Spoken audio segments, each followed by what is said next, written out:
Palatandaan umano ng pagkakaroon ng tiwala ng mga miyembro ng MILF ang paghahain nila ng amnesty application sa National Amnesty Commission o NAC.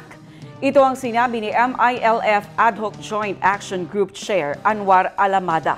Si Alamada ang isa sa mga authorized verifier ng MILF.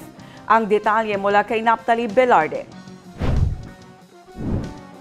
Sa paghahain ng amnesty application ng mga miyembro ng MILF, kinakailangan ang sertipikasyon ng isang aplikant na magpapatunay na ito ay lehitimong miyembro ng grupo. Sinaksihan ni Alamada ang isinagawang mass filing ng amnesty application araw ng Sabado sa Alim Abdulaziz Mimbantas Memorial Center, MILF Panel Satellite Office, Camp Bushra sa Myorang, Barangay Sandab, Butig, Lanao del Sur. Bukod sa paghahain ng amnesty application, sumailalim din sa proseso ang 70 members ng MILF sa pagkuha ng Safe Conduct Pass na matagumpay na inisyu ng NAC sa mga ito.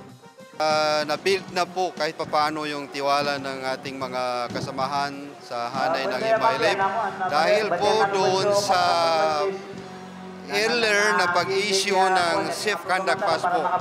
Naphtali Velarde, iMinds, Philippines.